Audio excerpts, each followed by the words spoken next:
You're listening to ReachMD XM 157, the channel for medical professionals. Our guest today writes, lauded and lionized for thousands of years, it is featured in the lives, loves, and letters of some of the most famous men in history.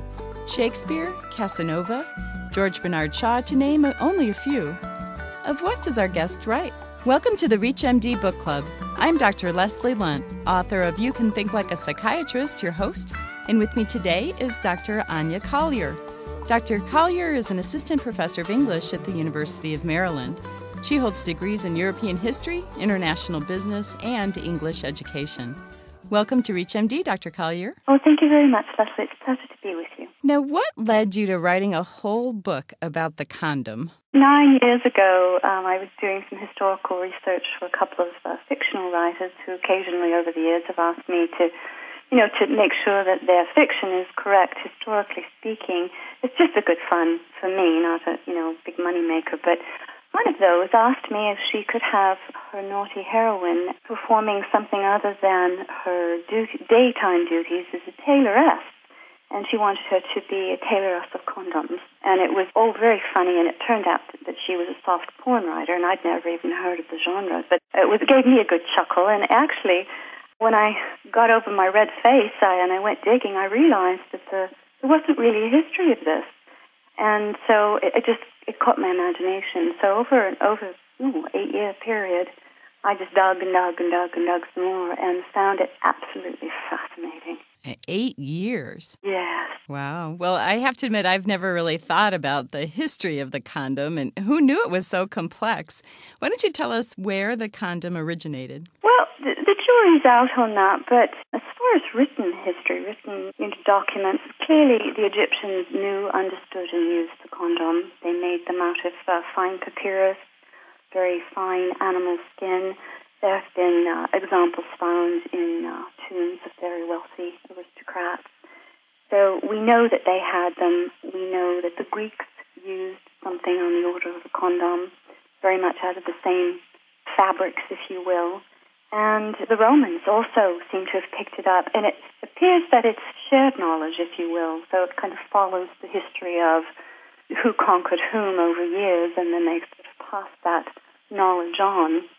And then we kind of come to a break there in the Middle Ages onto the Renaissance, when it appears that though we still have it, it's almost as if it's being reinvented as opposed to being passed on, if that makes any sense. So at least back to the Egyptians, but it could even have been earlier. So it sounds like the cultures used whatever material they had handy, even papyrus? Well, it sounds very stiff, doesn't it? But actually it can be made to be very soft and very pliable. It just has to be, it would be only the very best. Did Hippocrates recommend condoms? No, he was a bit of a misogynist. He felt it was really the woman's duty to deal with birth control and he recommended a lot of different herbals and even abortifacants. He was definitely very much in the Greek vein. They weren't shy about the concept of abortion, if all else, all other things failed, all methods failed, then abortion was the last.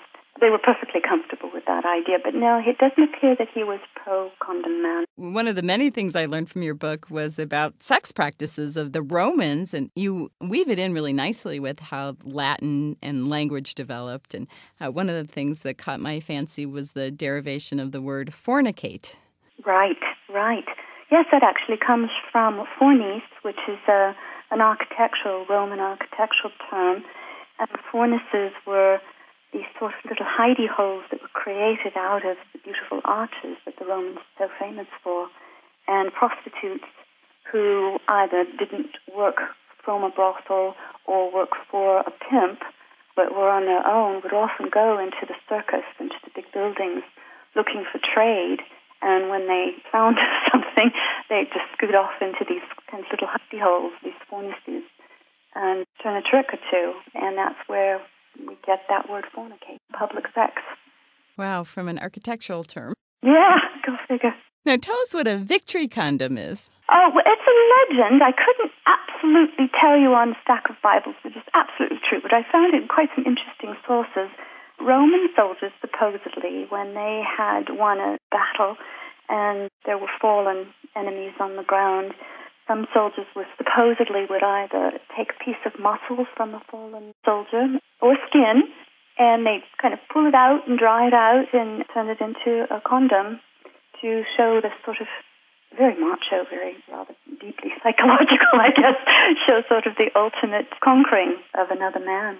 So turning the skin from the victim into a condom. Right, yeah. There's no telling how the women felt too at the receiving end. Well, women do kind of get the short shift here in the early centuries, don't they? Oh, very definitely. Always, yes. Now, when was the condom considered a strategy to prevent disease, not just pregnancy? Well, it does appear that the Romans were really smart about that. Roman soldiers couldn't be too picky about their sexual, their bedmates, and camp followers have been, renowned forever for being disease carriers. So it would appear that Roman soldiers, who were often supplied with the caeca, the intestine of goats, who traveled with them because they supplied milk, cheese, that sort of thing. So when they were slaughtered, the intestine could be turned into, one goat could provide an awful lot of condoms. And definitely that appears to be the heart of the sort of first STD condom, if you will. If you're just joining our discussion, you're listening to ReachMD XM 157, the channel for medical professionals. I'm Dr. Leslie Lunt, your host, and with me today is Dr. Aine Collier. We are discussing her book, The Humble Little Condom. Now, of course, our listeners know all about fallopian tubes, but I didn't realize that namesake figure entered into the condom's history. How so? Yeah, well, Gabriele Falloppio, hence fallopian, was an Italian doctor, university lecturer, and he actually wrote the first treatise on syphilis. And he was the first to say, after syphilis broke out in the 1490s, some 60 years later, just after he died, someone else published his treatise, De Morbo Gallico. But it was all about how about we stop wondering how to solve the problem after it's happened and we look for prevention. So dear Falloppio actually thought that he was the inventor of the condom, and he hired seamstresses to cut out linen, and then they put little holes around the edge, and then they wove in pink ribbon around that. And then he also had the linen. He soaked the linen in a chemical solution, believing that would also be sort of secondary preventative. And he hired 1,000 men, and he watched them closely, if you will, and tested out his theory that this would be a preventative against syphilis.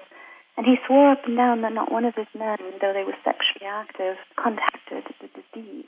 So he thought of himself as the father of the condom. And it is fair to say that he is the father of the modern condom. Yeah, and a very nice prospective study to boot. Yes. But what about pink ribbons? He was a funny man. I think he was a bit of a pervert, too. But he felt that really was a bit of a nod to the feminine taste. And strangely, it stuck. Silk ribbon was, you can think of all the different things you could use. The tie didn't have to be silk ribbon, but that actually remained in vogue into the 19th century because clearly a piece of gut or a piece of linen or a piece of papyrus, whatever, that's not going to stay on with some kind of anchor. So it's very primitive, but again, something that lasted for years. This is a primitive way of keeping the condom on. Now, Dr. Collier, tell us about the Japanese and how they chose to use condoms. Well, it's very interesting. They call them kawagatas, which means penis sac. It translates to penis sac. And they were using them hundreds of years prior to Falloppio, more for birth control than anything else. But I think my favorite Japanese penis sac, if you will, was one that was created by celibate Shinto priests starting in the 8th century. And they did a kind of origami, but they called it kokogami.